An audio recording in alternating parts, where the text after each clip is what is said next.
There's music in the air, when the infant morn is nigh, and faint its flush is seen on the bright and laughing sky. Down our way, little town where a group of friendly folks gather each week to practice their old-fashioned singing. They have some mighty pleasant times, and there's nothing they'd like better than for you to join them this evening. Like in any small town, it doesn't take much to stir up a good bit of excitement. At the moment, the leader of the singing group, Eli Jenkins, has locked up his grocery store and gone upstairs to his parlor. He called a special early meeting of the group, and they're all curious as to what it's all about. Alice Wilson is the first to hurry in. I didn't do my duty as teacher this afternoon. There's a boy who should have been kept after school, but I excused his bad behavior so I could get over to this meeting, Mr. Jenkins. Then there's Ben Potts, who not only sings bass with the group, but also runs the local feed store. I probably missed selling 30 pounds of feed by closing my store early. What in blazes is this all about, Eli? Cliff Tyler, the tenor they're all so proud of, says, I got a boy to stay at my gas station so that I could get over here. Gee, you sure sound excited over the phone, Mr. Jenkins. What's happened? So, after having kept them all in suspense, Eli finally rises out of his rocking chair and speaks. And I rightly ought to wait until Patience arrives before I start telling you the news. Oh, Pa, there ain't no need. She doesn't even sing with the group. Well, and if everybody else is here... Oh, don't act so darned important. I'm dying to know what this is. Yeah, folks, I told you I'd have a surprise, and believe you me, I got a humdinger. Get to the point. I'm telling this, Ben Potts. Go ahead, Mr. Jenkins. It's just this. How would you all like to be on the radio? You mean perform? Just let me explain. You all know about that famous program, Professor Talent. Oh, that amateur hour, you mean? Yeah, that's the one. Well, a couple of weeks ago, I heard he was going to tour the country, so I writ him a letter about our group and sent him one of them little home phonograph records we made, and now he's invited us to appear on the broadcast originating in Shelby Junction. Why, that's tonight. Of course it is. That's why I was in such a hurry to get you all together. Professor Talent writ me a letter from New York, but somehow it got mislaid in the mails, and I didn't get it until today. Are you inferring that I'm responsible for your letter being delayed? Well, you're the postmaster, ain't you? Or are you so busy with your feed store that you forget all about the U.S. mails? No, if that ain't the most insulting Well, thing... let's not sit here arguing about it. There's still time to get over to the broadcast, and I think it's mighty nice that we got the invitation. I think it's wonderful. Well, we'll be heard from coast to coast. Yeah, that's just it. We'll be heard everywhere. And here we ain't even practiced for a week. Well, we don't have to leave for a while. Alice, you get over to the piano, and we can just run over a chorus or something to limber us up. That's a good idea. Yeah, give us a chord now, Alice. Now, do good, folks. In the cavern, in the canyon, excavating for a mine, dwelt a miner, 49er, and his daughter Clementine. Oh, my darling, oh, my darling, oh, my darling Clementine, you are lost and gone forever, dreadful sorry Clementine. Light she was and like a fairy, and her shoes were number 9. Herring boxes without topses, sandals were for Clementine. Oh, my darling, oh, my darling, oh, my darling Clementine, you are lost and gone forever, dreadful sorry Clementine. Drove she ducklings to the water every morning just at 9. Hit her foot against a splinter, fell into a foaming brine. Oh, my darling, oh, my darling, oh, my darling Clementine, you are lost and gone forever, dreadful sorry Clementine. Then the miner, 49er, soon began to peak and pine. Thought he ought to join his daughter, now he's with his Clementine. Oh, my darling, oh, my darling, oh, my darling Clementine, you are lost and gone forever, dreadful sorry Clementine.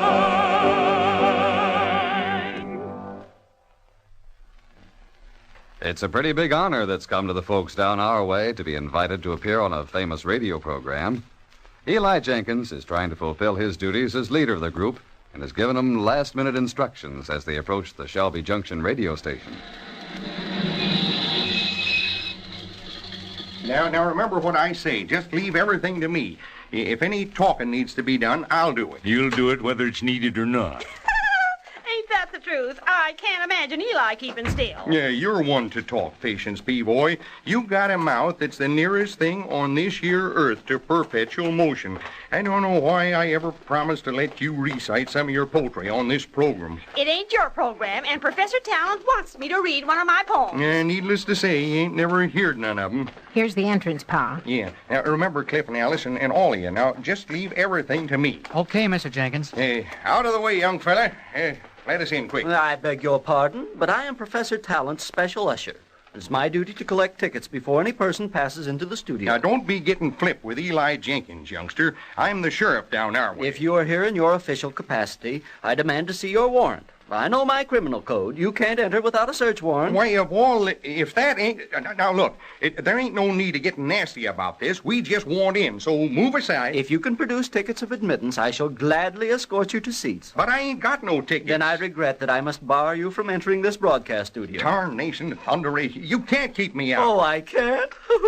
I can handle an old man like you without even removing my glasses. Eli, maybe if You stay out of this, Jenny. I'm handling it. Well, you ain't getting fur. The broadcast will start in less than a minute. Yeah, and we aren't close enough to the microphone out here. Microphone, did you say? Sure, we're on the program tonight. Well, why didn't you say so? Well, that's what I wanted you to tell him, Eli. I had my way of handling this. Yes, and as usual, your way warn't the right way. Follow me and I'll take you right up on the stage. You're awfully late in arriving. Yeah, we wouldn't have been so late if we hadn't stood out here and argued with you. They're just going on there. Once again, we present Professor Talent, the man who's continually searching for amateurs with genuine ability. He sure found it this time. Here, you may sit in these chairs. Professor, these are the people you've been looking for. Oh, so you finally arrived, Mr. Jenkins. You certainly had me worried. I hope you're well prepared. Yeah, don't you worry none about us, Professor. We can sing for the rest of the night if you want us to. Well, that won't be necessary. Just a couple of numbers. And it's with the greatest of pleasure that I introduce to you Professor Talent. Thank you. Thank you, and good evening, ladies and gentlemen. We have traveled many miles so that tonight's broadcast might originate from Shelby Junction. For you see, it is not in the big cities alone that we find talent. In this little town, 60 miles from the state capital, I have discovered a group that I feel all of you in the listening audience will truly enjoy. For it has Eli, been my I thought you belief said for that Chris many was years invited to appear on the broadcast, Yeah, he too. was, Jenny, but there wasn't room for him in the car for him to ride with us, so he said he'd meet us here. Who are you talking about? Chris who? Chris Jorgensen, the handyman who lives down in our back room. You mean he's going to come up here and play that awful accordion of his? He plays it right well, Cliff. The only trouble is that one of the keys is busted, and he promised to have it fixed for tonight. But he's been promising to fix it for 6 years. Oh, but surely he wouldn't come tonight unless he's fixed it. Do you think he would, Eli? Oh, of course not. I don't think so, anyway. Eli, he's motioning to you. Mr. Go on Eli up there to the Jenkins. microphone. Step right up here, Mr. Jenkins. Step right up here. Oh, gosh, do I have to alone? I thought the group was going to appear. This microphone never bites guests. You're perfectly safe in coming close to it. Oh, I ain't afeard or nothing like that. I ain't been temporary chairman pro tem of the Crowell County Horseshoe Pitchings League for nothing. I beg your pardon? I'm used to these public appearances. Oh, that's fine. Now, if you'll just stop trembling and please don't hang on to the microphone for support. Oh, we'll get on. What's the first selection of your group has chosen for this evening? Yeah, well, I tell you, we tried to pick out one of those old songs that folks like you and me love, and one that's old enough to be new to the young folks. We'll just start singing and see how well you remember it. Get over there. Now, you got your books, everybody? Yes, we have, Mr. Jenkins. It's the Down Our Way singing group in one of their own inimitable renditions. All right. What kind of rendition did he call it? Oh, impedable or something. It don't sound very polite to me. Now, don't be nervous, folks. Just watch me, and you'll be all right. All right. Oh, give me a home where the buffalo roam, where the deer and the antelope play, where seldom is heard a discouraging word, and the skies are not cloudy all day. Home, home,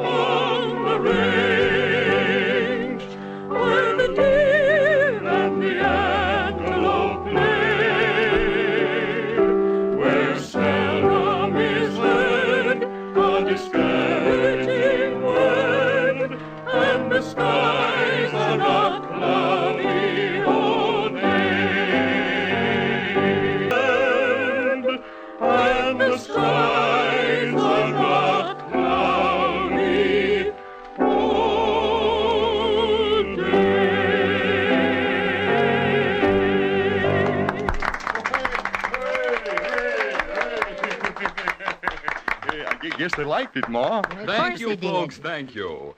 Now our announcer has a few words he'd like to bring you on behalf of our sponsor. Thank you, Professor. This is sure quite a program, all right. But where are the other contestants who are going to appear on it? Yeah, I guess we're the only ones. Ain't that nice? You know, they give away a big prize each week to the winner. And since we're the contestants, one of us is sure to win it. Well, I'm hoping I do with my poetry. I got a very special one to read this evening. I'm hoping that Cliff wins the prize with his beautiful singing. After all, he wants to make a career of singing, and it would really mean something to him to win. That's right, it sure would. Don't worry about me. I'm sure the prize will go to the group as a whole. We find that the group Down Our Way is not limited in its display of talent. One of its gifted members is a charming lady who writes poetry, Patience Peabody. Hey, get on up there, Patience. Come on. I guess you were meaning me in that introductory, Mr. Professor. Are you Patience Peabody? No, but I'm the closest thing to it. I'm Patience Peavoy.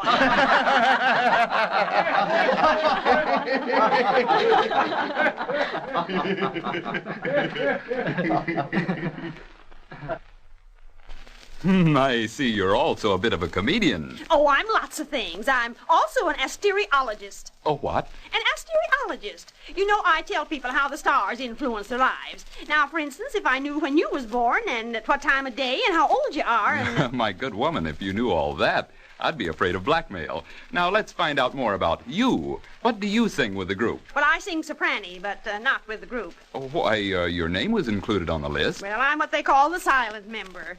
You see, I was one of the very first ones way back when we organized. Then I was replaced by a certain soprani sitting here on this stage, but I'm too polite to mention any names. Oh, perhaps they thought her voice blends better with the group. Well, that's what they told me. Well, I just wish them every success. In fact, I wish it so much that it hurts me every time the new soprani hits a sour note. Well, try to bear up until you've recited your poem anyway. Oh, yes. It's called Fearless Fireman, and it's dedicated to a certain someone who runs a feed store, sings bass with the group, and is now serving as volunteer fire chief down our way. I'll just leave it to your imagination to guess who it is. Does she dare to say things like that? Mrs. Peaboy, I hate to rush you, but there's a little matter of time involved. Our sponsor pays several $1,000s a minute for this big network. So, before he tears out his remaining few hairs, won't you please recite your poem? Oh, sure. It's 24 stanzas long. Maybe I'd better not read them all. A statement like that indicates pure genius. Let's hear the first two. Well, here I go, ready or not. Don't tempt me. To Ben, our faithful fire chief. To you, we owe a lot for putting out all sparks and flames before they get too hot.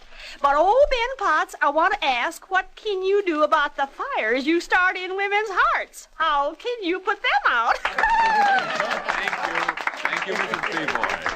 Now I think we would all enjoy some more singing. Could you oblige us, Mr. Jenkins? Oh, you bet your boots, Professor. There's just one little thing I'd like to know first. Do you plan on awarding that $200 cash prize this week as you usually do? Why, of course. Well, being that's the case, we want one member of our group to do a solo and be considered as a separate contestant. Well, it must be someone with unusual talent. You darn tootin' it is. It's Cliff Tyler. Cliff, come on up here and do one of your pretty solos. Oh, Mr. Jenkins. Well, what's the selection to be?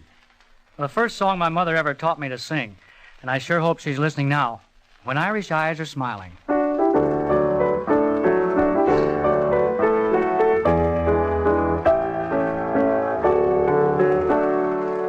There's a tear in your eye, and I'm wondering why, for it never should be there at all. With such power in your smile, sure a stone you'd beguile, and there's never a teardrop should fall. When your sweet lilting laughter's like some fairy song, and your eyes twinkle bright as can be, you should laugh all the while, and all other times smile. And now smile, a smile for me. When Irish eyes are smiling, sure it's like a morning spring. In the lilt of Irish laughter, you can hear the angels sing. When Irish hearts are happy, all the world seems bright and gay. But when Irish eyes are smiling,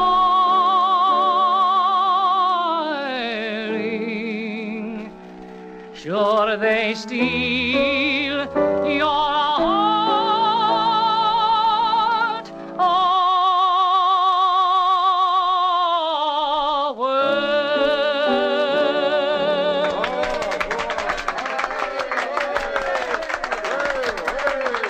Beautifully done, Cliff Tyler. Thank you.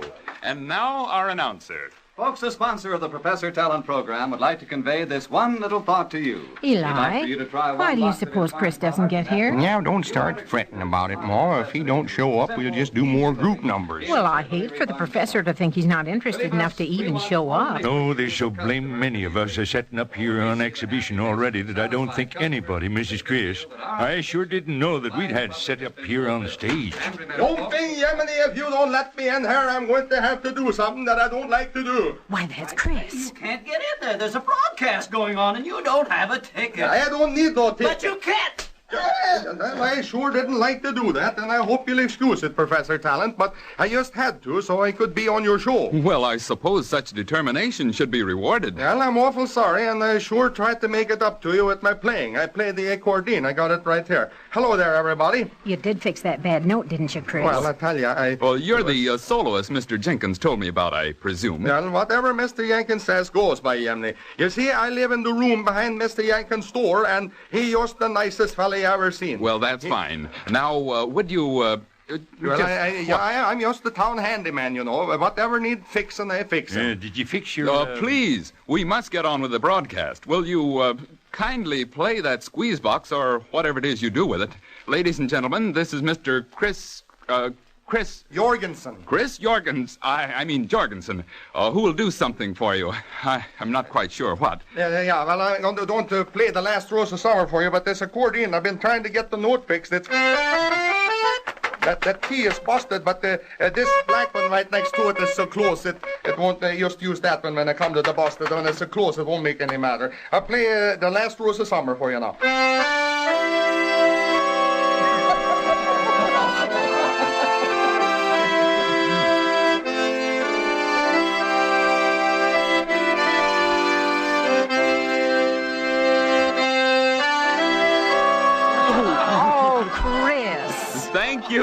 Thank you. I really think we've heard enough.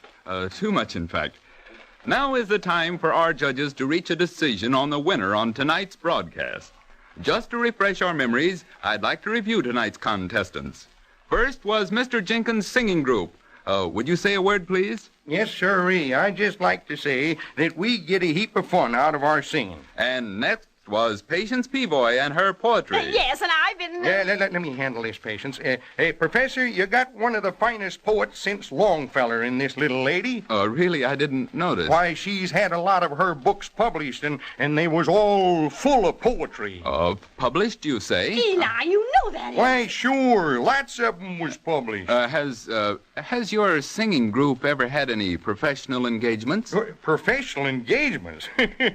Why, that's all we do. We're the most professional lot of singers that there is down our way. Eli, you shouldn't have said that. I got to impress him, Mom. And then there was the young singer, Cliff Tyler. May I say... leave this to me now, Cliff.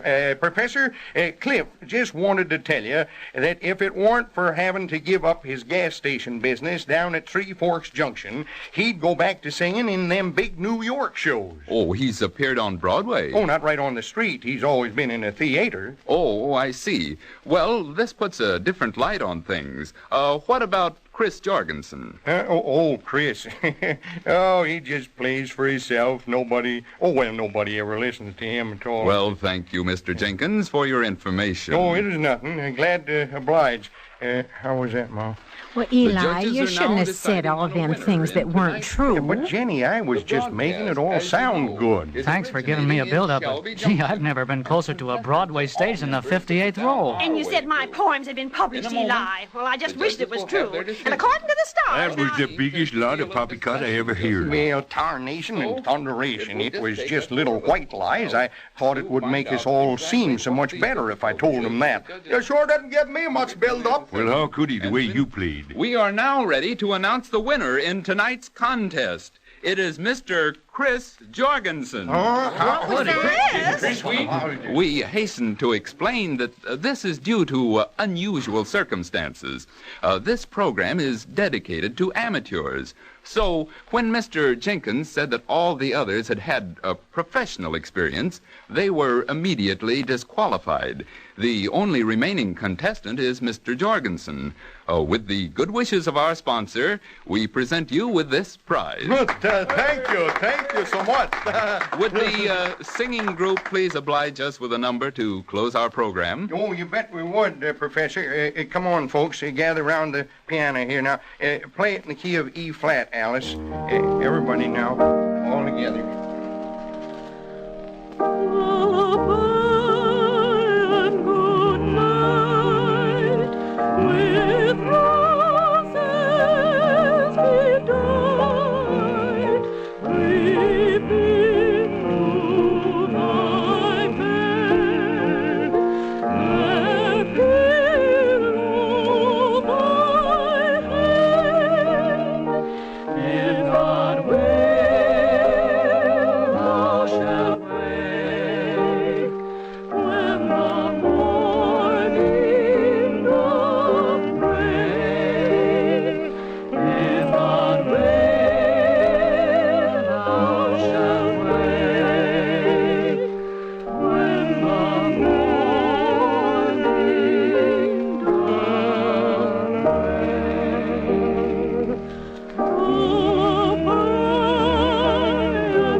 Professor, I wonder if I could say a word to all the ambitious young folks listening in. Why, of course, Mr. Jenkins. It's just this, kids.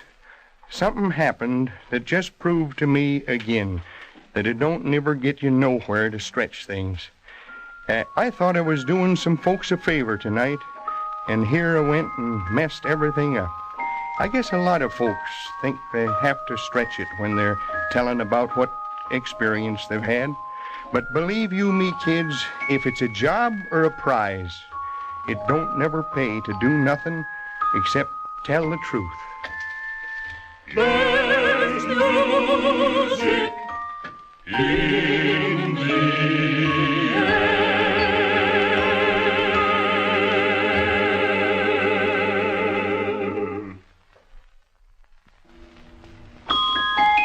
There's music in the air when the morn is light, and the faintest flush is seen on the bright and laughing sky.